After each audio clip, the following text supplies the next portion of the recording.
post. कौमी assembly से supreme court practice और प्रोसीजर बिल 2023 मंजूर, एक के बजाय 3 जजेस सो मोटो का फैसला करेंगे। वफाकी वजीर कानून आजम नजीर तारड़ ने बिल पेश किया।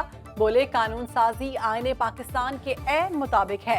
इस कानून ने सुप्रीम कोर्ट की पावर में कमी की, ना इजाफा किया। आला अदलिया में मुदाखलत तब होती है जब हम किसी अजनबी को इख्तियार में शामिल करते हैं। ये कानून साजी बहुत पहले हो जानी चाहिए थी। 4 साल से सुप्रीम कोर्ट में फुल कोर्ट नहीं बनी, सिर्फ 3 जजेस ही बेंच में बिठाकर फैसले किए गए थे। जो स्पीकर था उस वक्त था, जो वजीर आजम था उस वक्त था, जो इस वक्त तक सदर पाकिस्तान है, उन्होंने आइन करवाया। अगर तो कानून करवाया गया तो केस फाइल करो। चीफ जस्टिस के पास कहां पावर है कि वो डैम फंड बना दे, वो पूरा मुल्क में सियासी कैंपेन करे, वो फाइनेंशियल कैंपेन, वो पैसा जमा करे। Chief justice Pakistan. बिलावल भुट्टो का कौमी असेंबली में धुआंधार खिताब, कहा स्पीकर और सदर ने आइन तोड़ा। अगर आइन तोड़ा गया है तो केस कायम करना चाहिए। साकिब निसार की क़यादत में सुप्रीम कोर्ट ने भी आइन तोड़ा। चीफ जस्टिस के पास ये कौन सा इख्तियार है कि डैम फंड जमा करे। इफ्तिखार चौधरी ने इस मुल्क पर अदालती आमरीत कायम की, जिसका मकसद जमहूरियत को नुकसान पहुंचाना और हाइब्रिड निजाम कायम करना था। अगर हमने 2 जज ऐड कर रहे हैं, 3 जज कर रहे हैं, ऐवान जो है सुप्रीम है, हम आइन के खालिक हैं। यूसुफ रजा गिलानी साहब को जिस तरह डिस्क्वालीफाई किया, सिटिंग प्राइम मिनिस्टर को जिस तरह डिस्क्वालीफाई किया गया, उस पर भी नजरसानी होनी चाहिए। वज़ीर दिफा ख्वाजा आसिफ का कौमी असम्बली में इजहार ख्याल, कहा नवाज शरीफ को मातहत अदलिया को नजरअंदाज करके सुप्रीम कोर्ट से सजा दिलवाई गई। जिस कानून के तहत यूसुफ रजा गिलानी को नाअहल किया गया, इस पर नजरसानी होनी चाहिए। एक की बजाय 3 जज आज खुद नोटिस का फैसला करेंगे। सो मोटो के लिए अपील का हक दिया जा रहा है।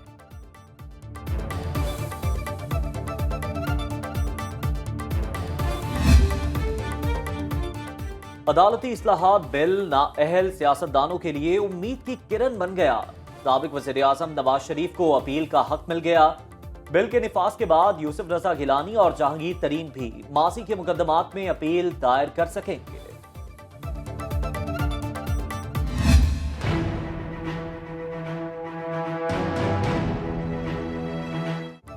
पंजाब और खैबर पख्तूनख्वा में इंतखाबात का मामला, सुप्रीम कोर्ट में समाअत आज फिर होगी। केस में चीफ जस्टिस उमर अता बंदियाल ने रिमार्क्स दिए। 8 अक्टूबर की जगह 8 अगस्त या सितंबर क्यों नहीं हो सकती। 8 अक्टूबर कोई जादुई तारीख है जो इस दिन सब ठीक हो जाएगा। 20 साल से मुल्क में दहशतगर्दी का मसला है, इसके बावजूद मुल्क में इंतखाबात होते रहे हैं। जिस जिला में ज्यादा मसला है वहां इलेक्शन मुअख्खर हो सकते हैं।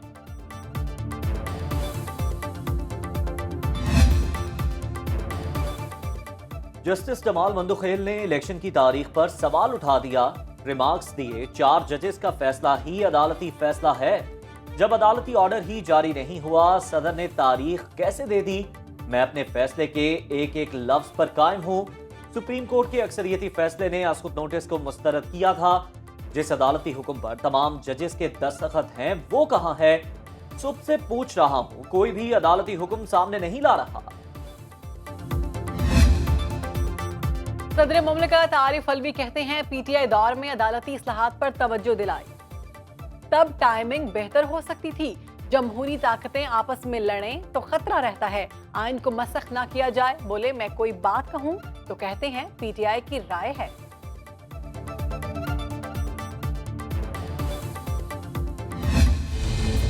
लीडर को पिछले 6-7 साल से लीडर का मास्क पहनाने की पूरी कोशिश की गई। जब मास्क उतरा तो बीच में से क्या निकला, घड़ी चोर, जो ये कहता था कि कानून सबके लिए बराबर है, वो आज कानून का सबसे बड़ा मफरूर है।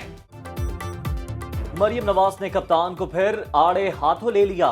कसूर वर्कर्स कन्वेंशन से खिताब में कहा, गीदड़ को लीडर का मास्क पहनाने की हर मुमकिन कोशिश की गई, लेकिन अंदर से घड़ी चोर निकला। इमरान खान कानून का सबसे बड़ा मफरूर है, नाअहली उसका इंतजार कर रही है। इलेक्शन होगा लेकिन उससे पहले सिलेक्शन का फैसला होगा। तराजू के दोनों पलड़े बराबर करो और इलेक्शन कराओ। इमरान खान की ट्विटर पैगाम में मुखालिफिन पर कड़ी तनकीद, लिखा मुजरिमों के टोले की जानिब से सुप्रीम कोर्ट पर हमले, आला अदलिया के इख्तियारात को कम करने और इसे नीचा दिखाने की कोशिशों की अवाम भरपूर मज़ाहमत कर रहे हैं और ये मज़ाहमत जारी रहेगी।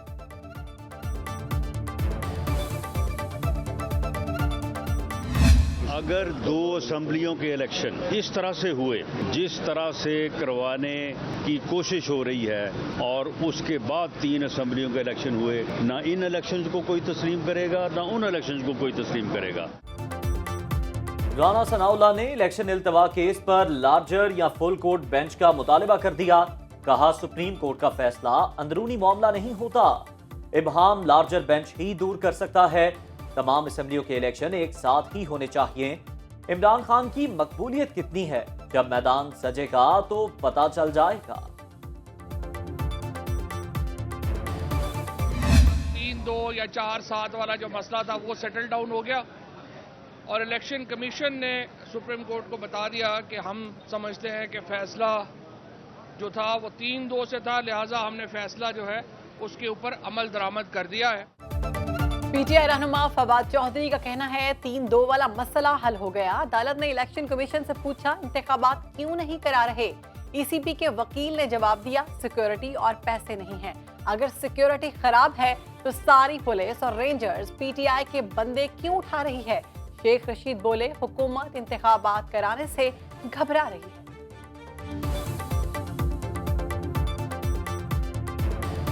इनको लाया इसलिए गया है कि इस मुल्क में इमरान खान की हुकूमत का रास्ता रोका जाए। इनको लाया इसलिए गया है कि इलेक्शन से फरारी हासिल किया जाए। किसी कीमत पर इनको इलेक्शन से फरारी होने नहीं दिया जाएगा। हाफिज कुरान को 20 इजाफी नंबर देने का खुद नोटिस केस। जस्टिस काजी फायज ईसा और जस्टिस अमीनुद्दीन ने ज़ेर समाअत मुकदमात मौखर करने का फैसला सुना दिया। तहरीरी फैसले में लिखा चीफ जस्टिस पाकिस्तान को खुसूसी बेंच बनाने का इख्तियार नहीं।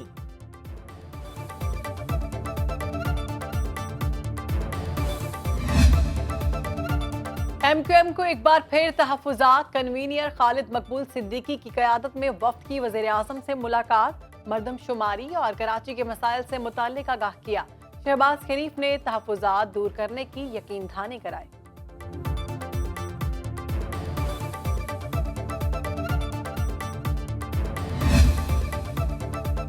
वज़ीर ख़ारजा बिलावल भुट्टो से ताजिकिस्तान, काज़ाकिस्तान और यूक्रेन के लिए पाकिस्तान के नामजद सफ़ीरों की मुलाकातें। वज़ीर ख़ारजा ने नई जिम्मेदारियों पर नेक ख्वाहिशात का इजहार किया। तिजारती और इक़्तिसादी ताल्लुकात को वुसअत देने पर जोर दिया।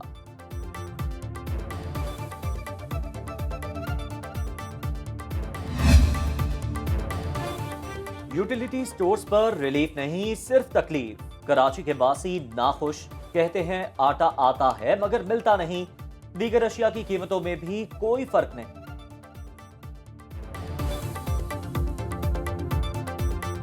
सुबह आते हैं तो दोपहर को ये कहते हैं कि आटा नहीं है। हुकूमत को कोई देना चाहिए, कोई लीव देना चाहिए। जान पहचान वालों को आटा दिया जा रहा है, यहाँ सिफारिशी बहुत हो रहे हैं। आटा नहीं है, पर्चियां हैं, आटा नहीं है। मीठे में भी महंगाई की कड़वाहट। लाहौर में चीनी मजीद 4 रुपए महंगी, कीमत 110 रुपए किलो तक जा पहुंच गई। 3 हफ्तों में कीमत 20 रुपए तक इजाफा देखने में आया।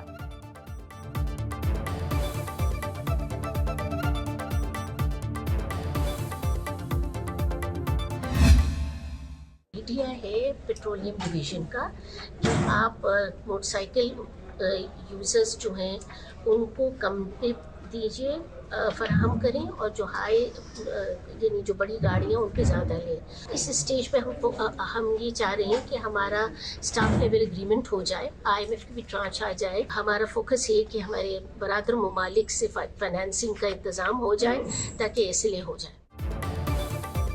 हुकूमती गाड़ी में चलने से पहले ही रिलीफ का पेट्रोल खत्म। वज़ीर मुमलिकत आयशा गौस पाशा ने अवाम की उम्मीदों पर पानी फेर दिया। बोली पेट्रोल पर 50 रुपए फी लीटर सब्सिडी को भूल जाएं, तजवीज काबिल अमल नहीं। IMF के साथ स्टाफ लेवल मुआहिदा जल्द हो जाएगा। सऊदी अरब और UAE से भी बहुत कुछ आने वाला है।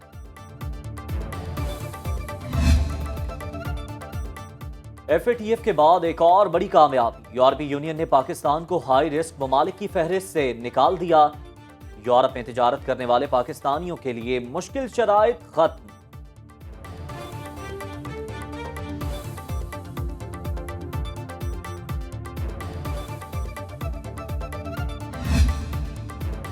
खातून जज को धमकी देने का केस, इमरान खान के नाकाबिल जमानत वारंट, गिरफ्तारी जारी, हाजिरी से इस्तिस्ना की दरखास्त खारिज।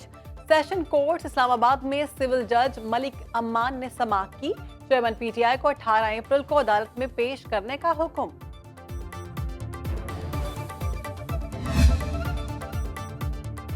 इस्लामाबाद हाई कोर्ट में इमरान खान नाअहली केस की समाअत। चेयरमैन PTI के वकील सलमान अकरम राजा ने दलाइल मुकम्मल कर लिए। समाअत के दौरान कहा, रियासत किसी से जबरदस्ती DNA नहीं ले सकती। पाकिस्तानी कानून किसी को बाहर से बुलाकर नहीं कह सकता कि DNA सैंपल दो। इस एक नुक्ते पर यह केस डेड एंड पर पहुंच जाता है। केस की समाअत आज दोबारा होगी। पीपल्स पार्टी और नून लीग की पार्टी फंडिंग का केस, फारूक हबीब की जल्द फैसले की दरखास्त पर समाअत। इस्लामाबाद हाई कोर्ट ने फैसला महफूज कर लिया। चीफ जस्टिस आमिर फारूक का इलेक्शन कमीशन के वकील से मुकालमा, रिमार्क्स दिए, इलेक्शन तो आप करा ही नहीं रहे, वो तो अक्टूबर में है, तब तक ये काम मुकम्मल कर लें।